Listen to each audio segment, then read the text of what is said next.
शिवसेनेचे उद्धव बाळासाहेब ठाकरे पक्षाचे नेते आमदार भास्कर जाधव आगामी निवडणुकीच्या पार्श्वभूमीवर जिल्हा दौऱ्यावर असून दापोली मतदारसंघातील ठाकरे गटाच्या कार्यकर्त्यांना मार्गदर्शन करताना त्यांनी शिवसेना नेते रामदास कदम व गृहराज्यमंत्री योगेश कदम यांच्यावरही जोरदार टीका केली आहे.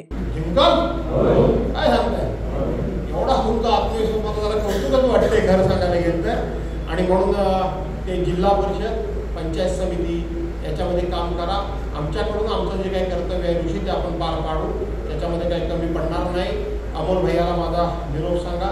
तुमचे मुंबईचे चांगले संपर्क प्रमुख म्हणजे बाकी सुद्धा असतात, मला तर ते सगळ्यांची नावं हां ते विचारायचं ते आमच्याकडे आम्हाला नाही भाग्य ते भाग्य तुम्हाला आहे.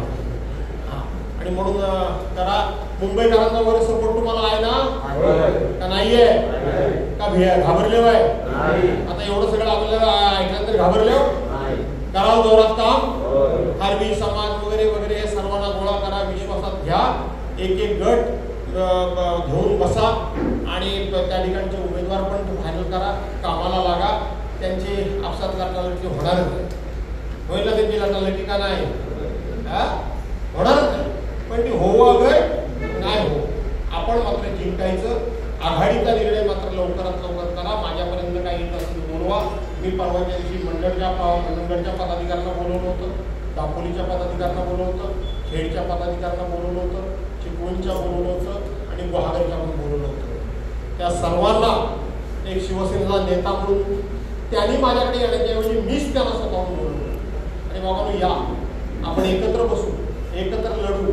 फार काय असं वादावादी करू नका आणि त्याच्यात विरोधकांचं भावेल किंवा त्यांचा फायदा होईल असं काहीही वागू नका असं मी त्यांना सांगितलं होतं तिथं. तर त्यांनी सुद्धा मान्यता दिलेली आहे.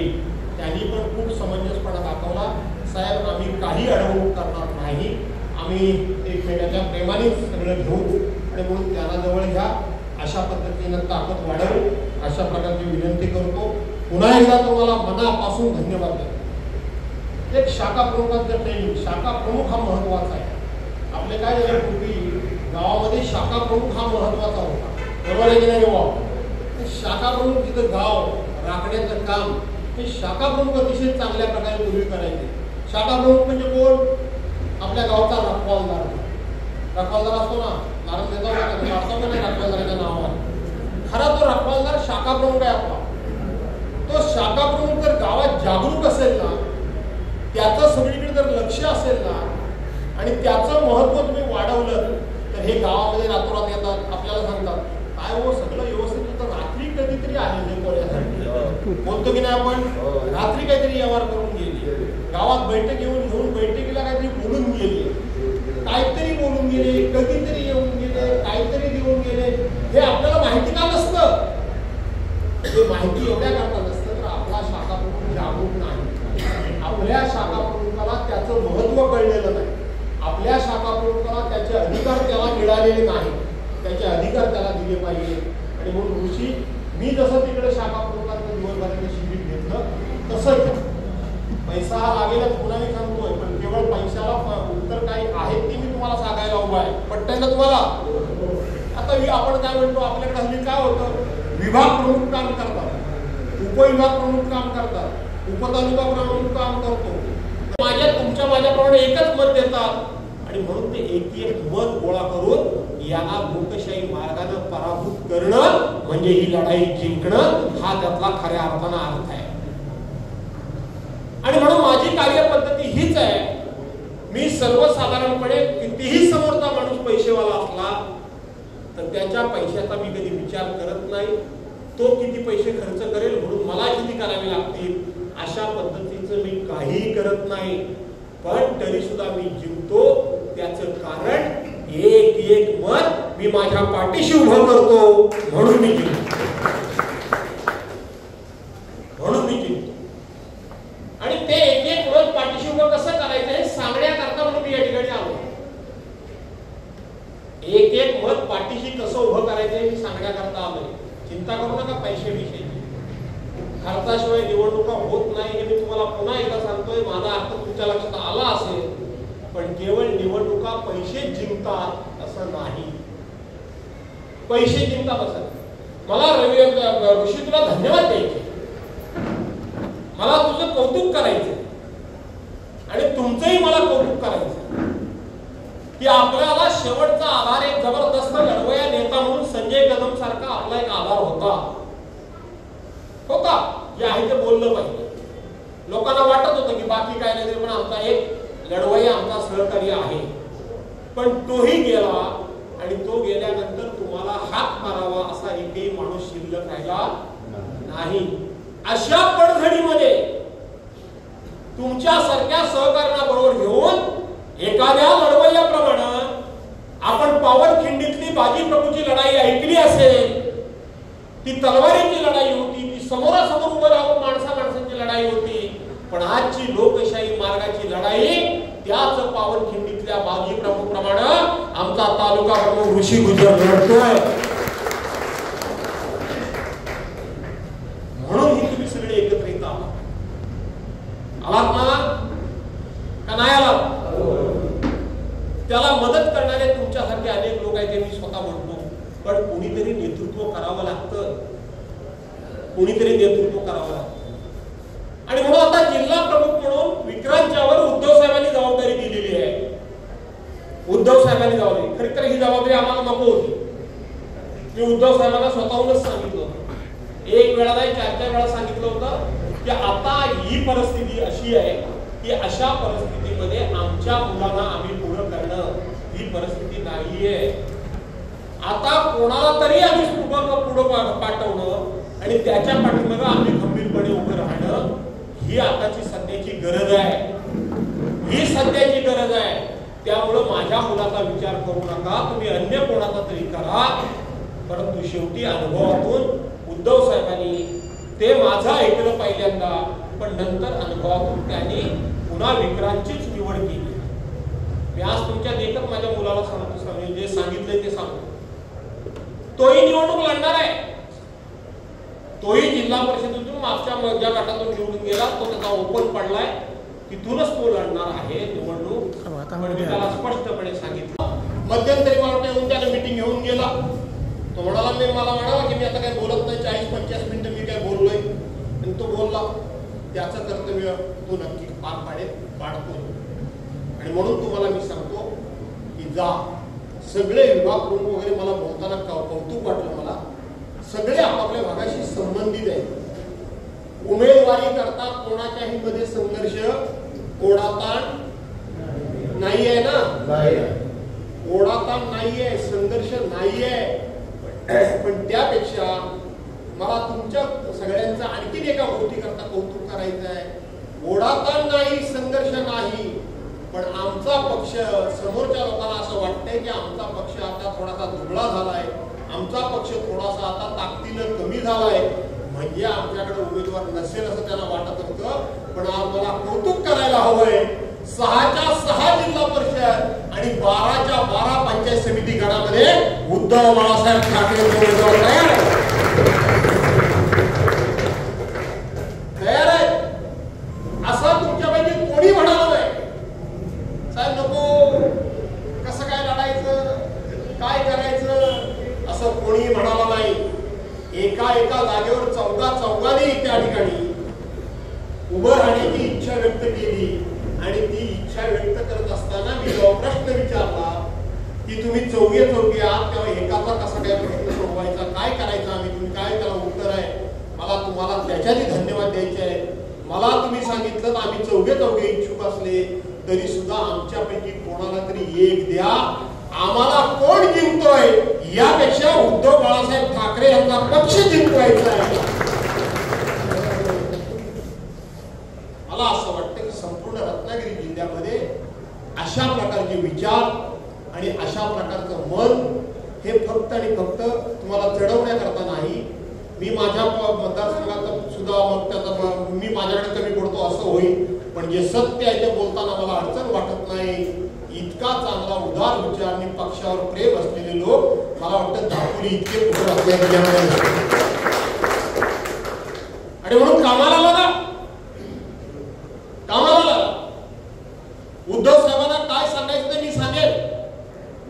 तुम्हाला एबी फॉर्म आणून देण्याचं काम जिल्हा प्रमुख करतील. परवानच्या दिवशी जेव्हा राज्याची बैठक झाली त्याच्यामध्ये तो निर्णय झालाय. योग्य वेळेला तुम्हाला त्या ठिकाणी एबी फॉर्म आणून देण्याचा प्रयत्न होईल. पण तोपर्यंत तुम्ही सर्वांनी एकत्रितपणे मतदारसंघ पिंजून काढा. आजपासून काढाल ना? कराल ना सुरू? याच्यामध्ये काँग्रेस बरोबर बैठक करा, राष्ट्रवादी बरोबर बैठक करा. जरी 18च्या 18 ठिकाणी आपले उमेदवार तालुका प्रमुख तयार असले तरी सुद्धा आमची भूमिका ही सामंजस्य राहील. महाविकास आघाडी म्हणून निवडणूक लढण्याचीच आमची भूमिका राहील. आणि म्हणून तिथं काँग्रेस बरोबर बोला, राष्ट्रवादी काँग्रेस बरोबर बोला, माझं तर म्हणणं आरपीआय गटाजवळ बोला, वंचित बहुजन विकास आघाडीजवळ बोला, मनसेजवळ बोला, कोणाजवळही बोला, कोणाजवळही बोला, दोघे सोडून उरलेल्या सर्वांशी बोला. बरोबर आहे का चुकीचं आहे? उरलेल्या कोणाशीही बोला, कोणाशीही बोला, दोघे सोडून, बाकी कोणाशीही तुम्ही बोला. आणि म्हणून माणसं गोळा करा. ऋषी पुढच्या आता महिना दीड महिना करा. ह्या 15-20 दिवसात निवडणुका 8-10 दिवसात लागून जाते. तुमच्याकडे आता काही नगरपंचायत नाही आहे, फक्त जिल्हा परिषद पंचायत समिती आहे. सर्वांनी होती सगळं काय होतं. मला कौतुक करायचंय तुमचं. हे एवढं सगळं असताना सुद्धा थोडकी नाही तर जवळजवळ 85,000 मतं तुम्ही घेतलेली पाहिजे. जर सगळे पक्षप्रवेश डोळ्यासमोर आणले तर कुठल्या पक्षात माणसं शिल्लक राहिली नाही असं चित्र होतं. त्याच मतदारसंघामध्ये 85,000पर्यंत मतदान मिळलं. याचा अर्थ दीडपट लोकसंख्या म्हणजे 1,20,000 जनता ही उद्धव बाळासाहेब ठाकरे यांच्या पाठीमागे. हेच गणित असतं ना. मतदानाच्या दीडपट किमान लोकसंख्या असते ना.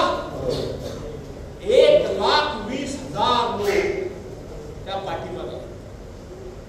या निवडणुकीमध्ये आपला उमेदवार नक्की जिंकला असता. लोकसभेचं चित्र बघितलं तर आपला उमेदवार नक्की जिंकला असता. पण महाराष्ट्रातली आपली सत्ता का गेली हे आता तुमच्या समोर आलंय का नाही आलंय? मतांच्या चोऱ्या. आता तुम्हाला मला उत्तर द्या. मला तुम्ही सर्वांनी पहिलं ते मतदान ईव्हीएम चोरलं ना. त्याच्यामध्ये गडबडी केली. त्याच्यानंतर सुरू काय केलं की निवडून आलेले आमदार खासदारच चोरायला सुरुवात करायची. ते डायरेक्ट विकत घ्यायचे. 50 खोके झाली होती. घटना मोठी झाली होती का नव्हती? ते आता त्याच्या पुढची परत एक पाऊल. ते सगळं झालं तर सामान्यातल्या सामान्य मतदारानं टाकलेलं मतदान सुद्धा चोरायचा उद्योग सुरू केला. सामान्यातल्या सामान्य माणसाने. मतचोरी राहुल गांधी असतील नाही तर आपले नेते आदित्यजी ठाकरे असतील, त्यांनी मतचोरीचे पुरावे तुमच्या आमच्या समोर ठेवले ना. आता आम्हाला विचार करायची वेळ आली. काल परवापर्यंत मशीन मध्ये चोरी, त्यानंतर निवडून आलेला देणारा चोरी. अरे आता तर आम्ही टाकलेलं आमचं मत ते सुद्धा चोरी. म्हणजे ह्या चोरांचंही मजल आणि ह्या चोरांची हिंमत आपल्या घरापर्यंत चोऱ्या करण्यापर्यंत येऊन पोहोचलेली आहे. असंच म्हणायचं ना, साधा सोपा व्यवहार चोरले. आता तुम्हाला नव्हे, या महाराष्ट्रातल्या आणि देशातल्या जनतेला विचार करण्याची वेळ आली आहे की आता हे चोर पलीकडे लांबपर्यंत होते, त्यांना आपल्या घरापर्यंत आले. मग अशा चोरांजवळ आपण दोस्ती करायची का? असे चोर आपल्या घराजवळ आपण ठेवायचे का? हा विचार करण्याची वेळ आलेली आहे. एखादी निवडणूक किंवा एखाद्या कुठल्याही पक्षाच्या हिताचा किंवा भवितव्याचा हा प्रश्नच नाहीये. हा तुमच्या माझ्या स्वतःच्या हक्काच्या मताचा, पर्यायाने माझा वैयक्तिक आता हा अडचणीचा प्रश्न निर्माण झालेला आहे. आणि म्हणून ही अडचण दूर करायची की सोडवायची ही आता ठरवण्याची वेळ आलेली आहे. आणि ती ठरवण्याची वेळ म्हणजे लोकशाही मार्गानं. हे तरी मोठे नेते आहेत, निवडणूक लागल्यानंतर देशाचे पंतप्रधान असतील,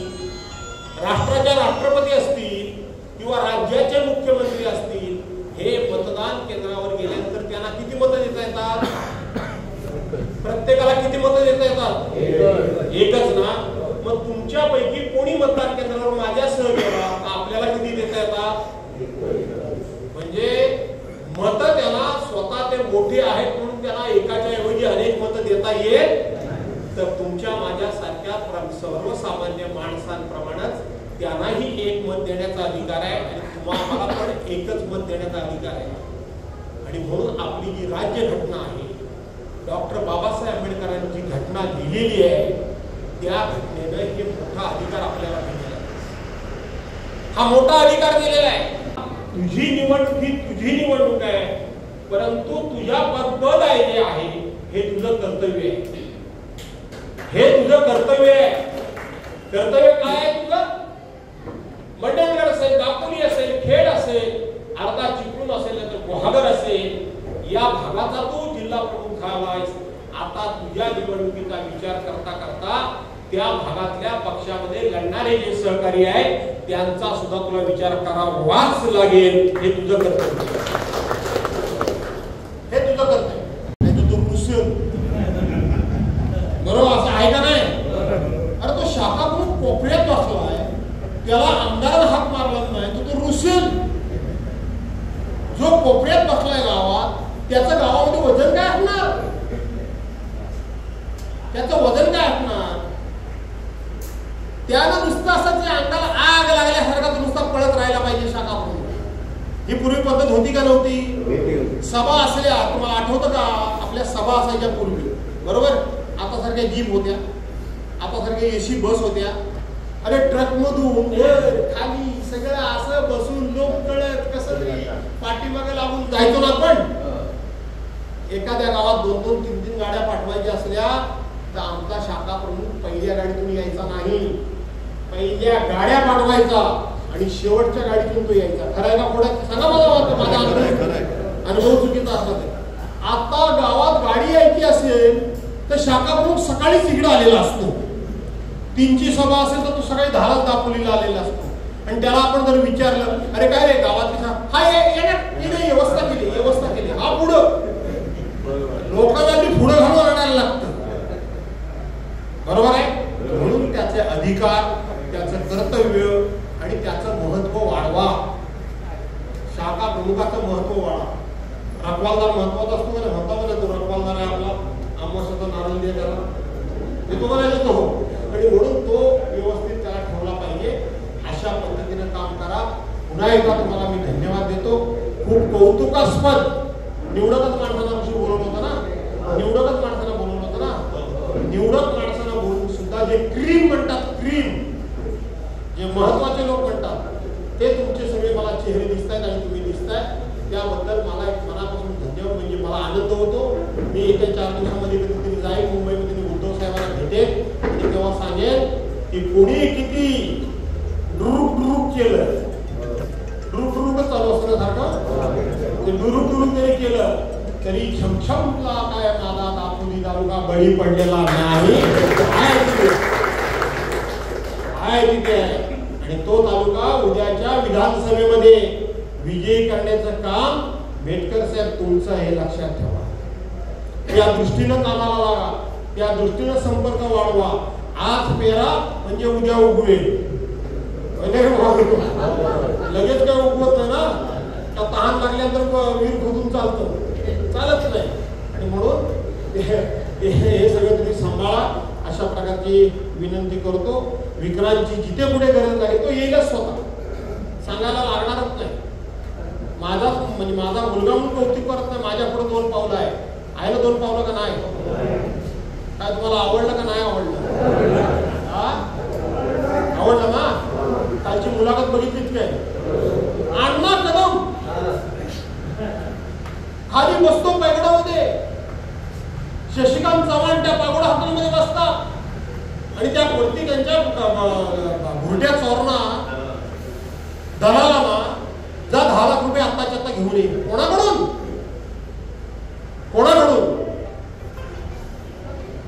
पण चूक त्यांची नाही. नेताच जर बाया नाचवून पैसे गोळा केला तर कार्यकर्ते काय करतील? बरोबर आहे ना? कार्यकर्ते काय करतील? आम्ही आमच्या आयुष्यामध्ये असं कोणाला वळण लावलं नाही. काम करा, घाम गाळा, कष्ट करा, एखादं काम त्या कंपनीचं घ्या आणि स्वतः उन्हात उभं राहून करा. रितसर रजिस्ट्रेशन त्याचं आहे, मशिनरी त्याच्याकडे आहे. कॉम्पिटिशन मध्ये त्यांनी फॉर्म भरला. पहिलं काम त्याच्या हातातून गेलं, तो काही त्यांनी वाद केला. दुसरं काम त्याला मिळालं बिलो टेंडर मध्ये. त्याच्यावर तुम्ही खंडण्या मागायला येता, खंडण्या मागायला येता. आणि म्हणून तो शांत आहे काय काय लोकांनी दाखवलं ते असं दबंगिरी कसली, याला दादागिरी कसली. खंडणी पोरांना जो दणका पाहिजे तो द्यायला पाहिजे का नाही पाहिजे, का नाही पाहिजे. म्हणून तसा वेळ आली तर आम्ही आहोत तयार, बाकी काही काळजी करू नका. ती दापोली असू दे नाही तर खेड असू दे, त्याची चिंता तुम्ही काही करू नका असं सांगतो. पुन्हा एकदा तुम्हाला मनापासून धन्यवाद देतो. भाषण करणार नव्हतो पण तुमच्यासारखे सगळे जिंदादिल लोक मला भेटले आणि ज्यांच्या चेहऱ्यावर एक जबरदस्त आत्मविश्वास आहे आणि तुम्ही मनातून हिंमत हरलेले मला दिसलात नाही का. हरले का? अजिबात हिंमत हरलेले दिसलात नाही. मी आज सांगतो तुम्हाला, यात जर ताकदीने उभे राहायला आणखीन मेहनत थोडी घेतली, सदैवजी बेटकरांनी इथं जर डोकं टेकून कायमचे बसले तर उद्याची पंचायत समिती ही उद्धव बाळासाहेब ठाकरे या पक्षाची आल्याशिवाय राहणार नाही. आणि त्या येत नाही भाताचा. आमच्याकडे पानकुर्डी म्हणतात, तुमच्याकडे काय म्हणतात मला माहिती. आणि म्हणून पानकुर्डी झालेली आहे, प्रचंड नुकसान झालंय हे मला माहिती आहे. तेही शेती आपली काय असेल ती करायला पाहिजे, पण त्याचबरोबर सगळ्या समाजाला न्याय द्या. आज महाराष्ट्रामध्ये, मी देशातलं नंतर सांगतो, पण महाराष्ट्रामध्ये कोणाला कितीही वाटू दे, मुस्लिम समाज जो आहे, जे विरोधकांच्या पोटामध्ये दुखतंय, सातत्याने टीका करतात, त्याचं कारणच ते आहे की मुस्लिम समाजामध्ये एक विचार पक्का रुजलेला आहे. त्यांच्या मनाची खात्री पूर्णपणे झालेली आहे की ठाकरे घराणं, विशेष करून उद्धव साहेब वगैरे ही मंडळी आहे, ते जर काय बरं वाईट कुठं काय दिसलं किंवा चुकलं तर जे बोलतील ते समोर बोलतील, तोंडावर बोलतील, ते पाठीमागं बोलणार नाही. आणि बाळासाहेब कैलासवासी हिंदुहृदय सम्राट मान्य बाळासाहेब ठाकरेंपासून सगळ्यांची खात्री झालेली आहे की ते शिव्या देतील, ते तोंडावर देतील. पण शाळेमध्ये एक धडा आपल्याला होता की घातकी मित्रापेक्षा दिलदार शत्रू, तुमच्या शाळेत नव्हती का ही म्हण? घातकी मित्रापेक्षा दिलदार शत्रू परवडला. उद्धव साहेब तर शत्रू नाहीतच, पण शिवसैनिक वार करतील तो समोरून करतील. आणि समोरून वार केला तर आपल्या मनगटात ताकद असेल तर समोरच्या हात आपण धरू शकतो ना. पण जर मनगटात पाठीमागून कोणी जर वार केला तर धरणार कसा? त्यामुळं आज संपूर्ण मुस्लिम समाज आणि बाकीच्या समाजामध्ये हा विश्वास निर्माण झालाय की उद्धव बाळासाहेब ठाकरे हे बाळासाहेबांचे चिरंजीव आहेत, ते घात करणार नाहीत. त्यामुळं मुस्लिम समाजाचा जास्त विश्वास हा आता उद्धव साहेबांच्यावर आहे. आणि म्हणून तो विश्वास अधिक भक्कम करणं, तो अधिक पक्का करणं, म्हणून तुम्ही मुस्लिम समाजाला सुद्धा एका दुसरी शीट द्या, हा माझा आग्रह आहे. त्याचबरोबर खास करून बौद्ध समाजाच्या बाबतीत मी इथं सांगेन की प्रत्येक निवडणुकीला बौद्ध समाजाचा उपयोग आणि वापर प्रत्येक पक्ष आपापल्या परीने करून घेत असतो. मी एक नवीन आता त्या ठिकाणी जिल्ह्यामध्ये माझं काम सुरू केलंय, विशेष करून आपल्या इकडच्या भागामध्ये. मी बहादरमध्ये, चिपळूणमध्ये, सगळ्या आज खेडमध्ये पण तेच करणार आहे. सगळ्या बौद्ध समाजाला एकत्र करतो, सगळ्या. आणि त्यांना सांगतो, आमदारच्या खासदारच्या लोक तुमचे मागतात ते काय तुम्हाला मिळत नाही, मिळणार पण नाही. पण बौद्ध समाज सुद्धा आता सत्तेमध्ये वाटेकरी झाला पाहिजे. म्हणून त्यांची राखीव शीट सोडून ज्या ठिकाणी ओपनची शीट पडले तिथं सुद्धा प्रत्येक तालुक्यामध्ये एक दोन जागा देण्याचा मी निर्णय घेतलाय. त्या बौद्ध समाजानं मात्र सगळ्या तालुक्यामध्ये आमच्या लोकांच्या पाठीशी उभं राहिलं पाहिजे. एका सीट पुरतं नाही, एखादी शीट जेव्हा आपण देऊ तेव्हा तुमचा सगळा जो काही बाकीचा समाज आहे, अनेक गावांना मी सांगेन की तुम्ही गोळा करा, चर्चा करा. चर्चेला मला बोलवा, मी पुन्हा येईन पाहिजे तर. पुन्हा येतो, पुन्हा नव्हे म्हणजे मी येईन याच्याकरता. त्या चर्चेकरता सुद्धा मी येईल. त्यांना गोळा करा, अन्य पक्षाच्या अन्य समाजाच्या लोकांना गोळा करा. आणि मी मगाशी म्हटल्याप्रमाणे पैशानं निवडणुकाच फक्त जिंकता येतात नाही, तर धनशक्तीच्या विरोधात अशी जनशक्ती उभी करा. पटतंय तुम्हाला? अशी जनशक्ती उभी करा. मी दुसऱ्या एकदा सांगतो तुम्हाला की आपले कोण खालचे लोक 4-2 लोक परवा पुढाऱ्यांच्या नादाला लागून गेले असतील. माझी तुम्हाला विनंती आहे की जर परत येऊ इच्छितात तर त्यांना जवळ करा. ते केलं पाहिजे. आज भाजपा नुसता नावाला भाजप राहिलाय. त्यांचे ओरिजिनल कार्यकर्ता एक तरी दिसतो काय? दिसतो? हे आपले एकेकाळचे लोक काही कारणास्तव तिकडे गेले असतील तर त्यांना जवळ करा, गोळाबेरीज करा. माझा ऐका तुम्ही, गोळाबेरीज करा. मी त्यांना जवळ करा सांगतोय. विषय तुमच्या लक्षात आला काय? ते जवळ करा. आता शिवसैनिकांनी फक्त आणि फक्त आम्ही शिवसैनिक म्हणजे रस्त्यावर दे ठेवून असे शिवसैनिक हवेतच, पण तेवढेच फक्त आपले नाही तर आपण राजकारणाला उत्तर देण्याची आपल्याकडे सुद्धा तयारी असली पाहिजे, बुद्धिमत्ता असली पाहिजे. आणि राजकारण हे राजकारणानंच खेळलं पाहिजे. अशा पद्धतीचं आपण पण चाल खेळली पाहिजे का नको खेळली पाहिजे? आणि म्हणून त्यांना जवळ करा. आणि दुसरी गोष्ट आता सांगतो मी तुम्हाला की मी आज इथे आलोय. ऋषी लवकर तयारी करा.